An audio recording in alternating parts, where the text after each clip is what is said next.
So, I've been listening to The Way of Kings for the last 4 days. I didn't listen to 40 hours of this story in 4 days. And when I first started listening to it, you know, I was thinking to myself, like, okay, this is a good story. I like the story. It's good. You know, I would give it like an 8 to 8.5 out of 10. And I was enjoying the story. I was genuinely enjoying the story. It was a good story. But then, then we get towards like the quarter end of the first book, the quarter end of the book. Everything changed at that point. Everything changed. Things got so fucking crazy. It was so many reveals. It was reveal after reveal after hype after hype after hype moment, badass moment after badass moment. It was insane. We learned so much and then also got more questions as we got answers, and it set everything up perfectly. Everything just got set up so great towards the end of this, and you just get overwhelmed with so much knowledge and badass moments, and just it was insane. I was sweating with how hyped I was toward the end of this book. It was insane. Everything just changed. It was like everything that you was listening to in the beginning, and it was like just building up and building up and building up and building up, and then towards the end, everything just explodes, and you get everything, and then you get more explosions and more hype and more epicness. It was insane. Like, I never thought that this story was going to turn out the way that it did, and it was mind blowing. It was honestly mind-blowing. This story, the way that I would compare it, I would compare this story to something like Game of Thrones, One Piece, with a little bit of Kingdom and a little bit of the beginning after the end. And you take that and you just combine it together and you get The Way of Kings. I mean, that's my best way to be able to describe this story for you, because Game of Thrones is really similar as far as the plots, the schemes, the selfishness, you know, just the willingness to just do anything to fulfill your agenda, like the betrayal, and just like it's insane. It is insane. And then you also got characters who have a code, who live by the code, who are honorable, who are willing to die for the code. And then you get to watch the development of these characters and see what they grow and become. It's just amazing. So if you like Game of Thrones, and you like the plots, and you like the schemes, and you like, I'll give you a little bit of a hint as far as like something that's happening. If you got this invisible threat that people don't know about type of thing, right? And it's just like, if you like all that stuff, and it just comes, I mean, it's not like, you know, get all the sex and all that stuff. It's crazy, I haven't even heard a curse word in this story yet.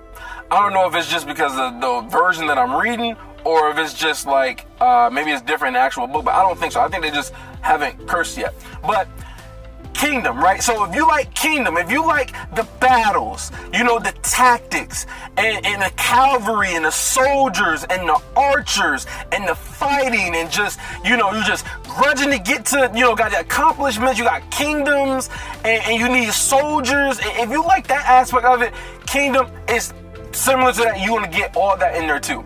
And then you get like, and then you get the One Piece side of it, right? You get the world building, the secrets, the big world that we have yet to discover everything about this world. And you get little bitty crumbs, little bitty hints of like some stuff that you might know, that they hinted at in the beginning, but then they talk about it again towards the end, and then now it all kind of makes sense to you.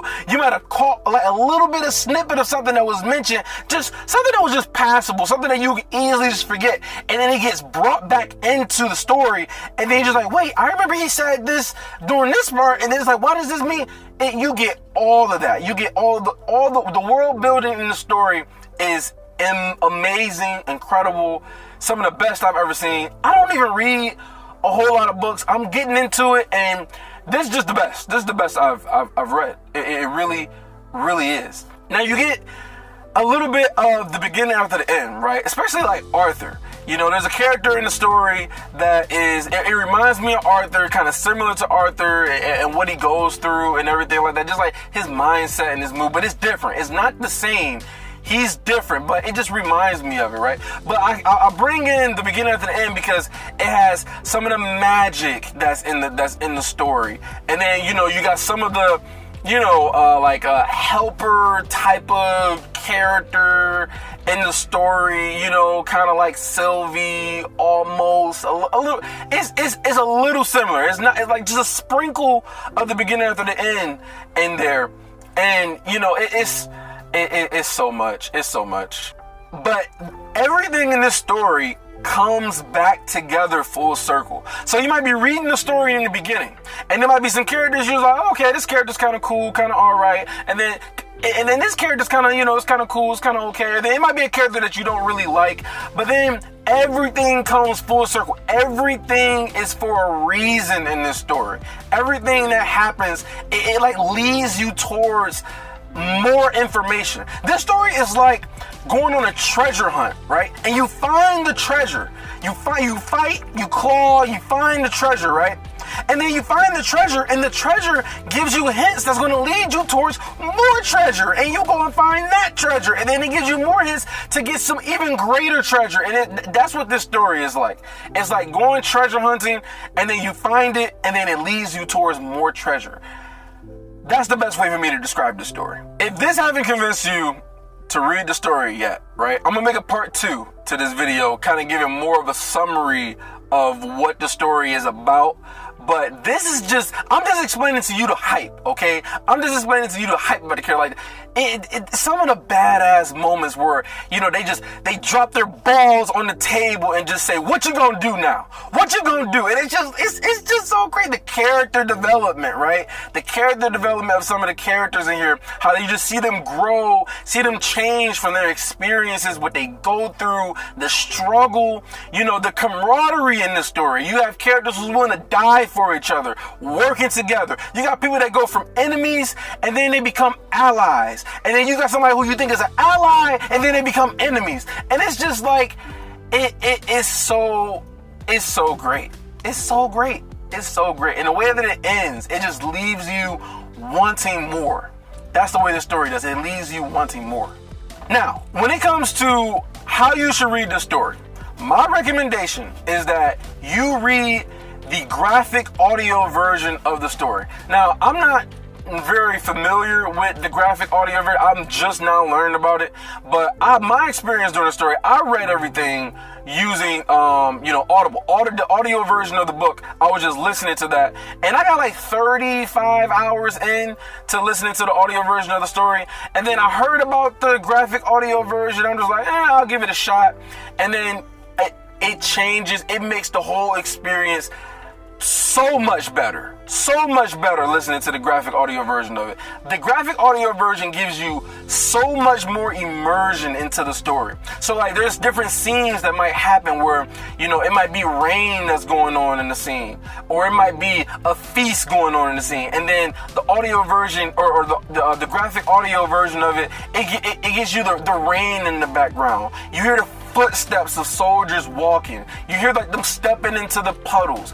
If there's a fight going on, you get the fight scenes. You get the swords clattering against each other. You get the people getting sliced and diced and killed. You get to hear their screams and them just yelling in pain. And you know, they get shot with an arrow and they hit their shoulder and they just and they feel the pain in their shoulder. And you just hear the screams and stuff. If there's a feast going on, you get to hear the music that's in the hall during the feast. You get to hear the chitter chatter of the people in the background. And you know, if there's some sort of like dark, dreary intense scene, you get the intense music, you get the dark music, you know, you get like the heartbeats, and it's, man, it makes the experience so much better. That's the best way for you to experience it. Honestly, it really, really is. And I know in the beginning of it, I will tell you that in the beginning of it, some of the sounds might be a little bit loud. It clears up and it gets more balanced as you listen to more of the story. So if you first start listening to it and you're like, okay, this fighting shit is like way too loud and I can't handle this, it gets better as the story progresses, and it gets and the music and the sound gets more balanced out. So you ain't really got to worry about that. It's only like during the beginning and during some of the maybe the intense fight scenes to where it kind of gets a little loud. But another thing that's also really great about the graphic audio version of the story is the voice acting. The voice acting is just great. The voice acting is amazing. So when there's different scenes that be happening, you can hear the distraught in their voice. You can hear the terror. If there's something that's happy going on, you can hear the joyfulness in their voice. If somebody's being sarcastic, you can hear the sarcasm. If someone's in anguish, like, you can hear all of that. Like the voice acting is great. Now, I will say this.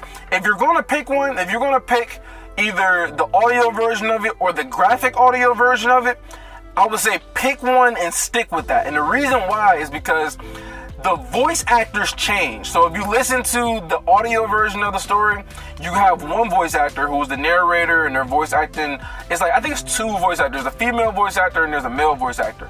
And so you get to hear just those two. But if you listen to the graphic audio version of the story, you got like 40 different voice actors, man. Like 40. Like, they got voice actors for every character, and they got like accents, and like it's super dope. It's super dope.